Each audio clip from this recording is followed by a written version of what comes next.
আসবে যে কবরে মুনকার নাকিরের আগে, আসবে যে কবরে অমনে দরদি নবী মদিনা শহরে মুনকার নাকিরের আগে, আসবে যে কবরে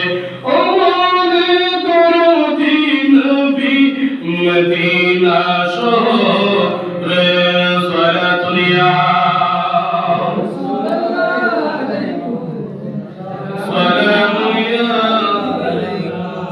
আলাইকুম বিসমিল্লাহির রহমানির রহিম।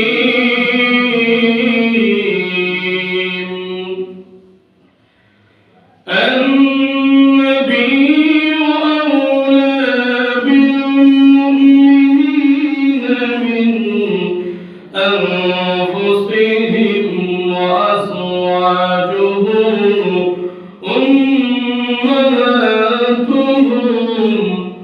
صدق الله المولى العظيم وصدق رسوله النبي الحبيب الكريم رب صل وسلم وبارك عليه। আলহামদুলিল্লাহ, সমস্ত প্রশংসা ওই মহান রব্বুল আলামিনের দরবার, যে মহান রব্বুল আলামিন আমাদেরকে আপনাদেরকে জুমার সানির প্রথম জুমার নামাজ আদায় করার লক্ষ্যে মসজিদে আসার বসার তৌফিক করে দিয়েছেন। সমাজ থেকে বেছে বেছে কিছু মানুষকে মসজিদে আসার বসার তৌফিক করে দিয়েছেন। ওই মহান রব্বুল আলামিনের দরবারে শুকরিয়া সিজদা আদায় করি,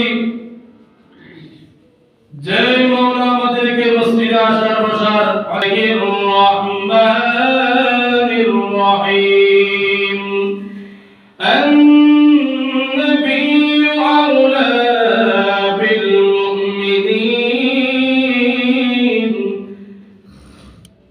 আল্লাহ পাক রব্বুল আলামিন কালামে পাকের মধ্যে বলতে লাগলেন, আন-নবিয়্যু আওলা বিল মুমিনিনা মিন আনফুসিহিম, ওয়া নবী মুমিনদের মধ্যে বলে দাও, মুমিনদেরকে বলে দাও তাদের প্রাণের চেয়ে অধিক, তাদের প্রাণের চেয়ে, তাদের জানের চেয়ে, মালের চেয়ে, সমস্ত কিছুর চাইতে বেশি যাকে মহব্বত করতে হবে উনি হচ্ছেন আমার নবী। উচ্চ আওয়াজে বলুন সুবহানাল্লাহ। কে আওয়াজ দিচ্ছেন? আমার মালিক। মালিক বলতে লাগলেন, এবং তার স্ত্রীগণের, তাদের মা, শুধু তাই নয়, তাদের চাইতে বেশি মহব্বত যাকে করতে হবে মিন আনফুসিহিম ওয়া আজওয়াজুহুম উম্মাতুহুম, নিজের আহলে বাইত এবং পরিবার সবার চাইতে বেশি মহব্বত যাকে করার জন্য বলে দিচ্ছেন আমার আল্লাহ। ওই মহব্বতের কথা হচ্ছে আমার রাসূলকে মহব্বত করার কারণে বান্দা আল্লাহর কাছে দামি হয়ে যায়। উচ্চ আওয়াজে বলুন সুবহানাল্লাহ। শুধু তাই নয়, খুতবাওয়ালা কত সুন্দর করে বয়ান দিতে লাগলেন। এগুলো আমার জবানের কথা নয়, আল্লাহ পাক রব্বুল আলামিন কালামে পাকের মধ্যে বলতে লাগলেন। খুতবাওয়ালা কত সুন্দর করে বলতে লাগলেন, ইয়ালামু আন্না হুব্বান নবী সাল্লাল্লাহু আলাইহি ওয়াসাল্লাম ফারদুন ওয়া হুয়া আসলুল ঈমান লিআন্নাহু লা ইয়াকুনুল আবদু মুমিনান। উচ্চ আওয়াজে বলুন সুবহানাল্লাহ। যারা মুসলমান, যারা মুমিন, আল্লাহ পাক রব্বুল আলামিন বলতে লাগলেন, নবী করিম সাল্লাল্লাহু আলাইহি ওয়াসাল্লাম উম্মতদেরকে জানিয়ে দিচ্ছেন, আল্লাহ পাক রব্বুল আলামিন জানিয়ে দিচ্ছেন, আল্লাহর বান্দাদের, যারা আল্লাহর বান্দা আমার রাসূলকে মহব্বত, যে মহব্বত করবে, ওই মহব্বত করা প্রত্যেক ঈমানদার এবং মুমিনের উপর ফরজ করে দিয়েছেন। উচ্চ আওয়াজে বলুন সুবহানাল্লাহ। কি করে দিয়েছেন? ফরজ করে দিয়েছেন। শুধু তাই না, এটা ঈমানের মূল, ঈমানের মূল কারণ হচ্ছে একজন বান্দা তার ভালোবাসা ব্যতীত কোন মুমিন হতে পারে না, ওই ব্যক্তি কোন মুমিন হতে পারে না। শুধু তাই নয়, তাকে যারা ভালোবাসবে একমাত্র আল্লাহকে বিশ্বাস করার জন্য, আল্লাহকে পাওয়ার জন্য, যে বান্দা আমার রাসূলকে মহব্বত করবে, ভালোবাসবে, আমার রাসূলের সুন্নাত অনুযায়ী নিজের হায়াতে বাস্তবায়ন করবে, ওই বান্দা মুমিন হবে। শুধু তাই নয়, আমার রাসূলের ওই মুমিনের মর্যাদা যেমন ওলিরা যেমন তাদের কি আছে, বাক আছে, স্তর কি আছে, বাক আছে না নাই? ওলিদের মধ্যে কি এর তবকা, কি এর মর্যাদা অনেক বেশি, কি এর মর্যাদা অনেক কম। তেমনি ভাবে মুমিনের মধ্যেও কি আছে, মুমিনের মধ্যে তফকা বাক আছে। শুধু তাই নয়, আল্লাহর রাসূলকে ভালোবাসার পর্যায় অনুসরণ করে আল্লাহর রাসূলকে বান্দারা যখন কেউ বেশি ভালোবাসে, কেউ কম ভালোবাসে, যে বেশি ভালোবাসে তার স্তর উপরে হবে, যার একটু কম বেশি ভালোবাসে তার স্তর আর একটু কম হবে। কথা বলুন ঠিক কি না? এভাবে গণনা করা হয়। উচ্চ আওয়াজে বলুন না সুবহানাল্লাহ। তাহলে এখানে মুমিনের গণনা করা হবে কেমনে? যখন আমার রাসূলকে বান্দারা যখন বেশি ভালোবাসবে, নিজের জানের চাইতো, নিজের মালের চাইতো। শুধু তাই নয়, নিজের আহলে যারা আমার রাসূলকে ভালোবাসবে তারা আল্লাহর কাছে দামি হবে। উচ্চ আওয়াজে বলুন না সুবহানাল্লাহ। শুধু দামি হবে তাই নয়, তাদের মর্তবা এমন হবে, তারা মুমিন হতে তাদের তফকা আল্লাহর কাছে পৌঁছে যাবে, তারা আল্লাহর বন্ধু হয়ে যাবে। উচ্চ আওয়াজে বলুন না সুবহানাল্লাহ।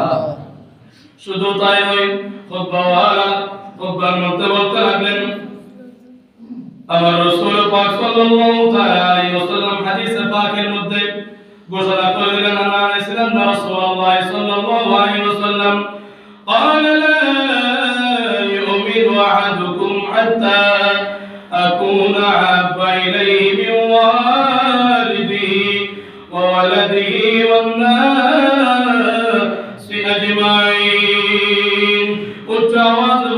সুবহানাল্লাহ। লা ইউমিনু আহাদুকুম, আমার রাসূল পাক সাল্লাল্লাহু তাআলা আলাইহি ওয়াসাল্লাম ইরশাদ করতে লাগলেন, যে ব্যক্তি আমার রাসূলের ঈমানদার নরনারী ভাই আমার ফুয়া, যে বান্দা আমার রাসূলকে ভালোবাসবে, যতক্ষণ পর্যন্ত ঈমানদার হবে না, যতক্ষণ পর্যন্ত নিজের পরিবার, লা ইউমিনু আহাদুকুম হাত্তা আকুনা আহাব্বা ইলাইহি মিন ওয়ালিদিহি ওয়া ওয়ালাদিহি ওয়ান নাসি আজমাইন। তোমাদের কেউ ততক্ষণ পর্যন্ত ঈমানদার হতে পারবে না, আমাদের মধ্যে কেউ ততক্ষণ পর্যন্ত ঈমানদার হতে পারবে না, যতক্ষণ না আমার রাসূলের নিকট তার পিতা, শুধু তাই নয়, নিজের আমাদের ঘরের মধ্যে পরিবার আছে কিনা, মা বাবা আছে কিনা, ওই মা বাবার চাইতো যে মহব্বত মা বাবাকে করি, নিজের ছেলে সন্তানকে করি, ওই মহব্বতের চাইতো নিজের জানকে যে মহব্বত করি, ওই মহব্বতের চাইতো বেশি মহব্বত যে করবে, ওই ব্যক্তি আমার রাসূলের মহব্বতের কারণে ওই ব্যক্তি মুমিন হবে।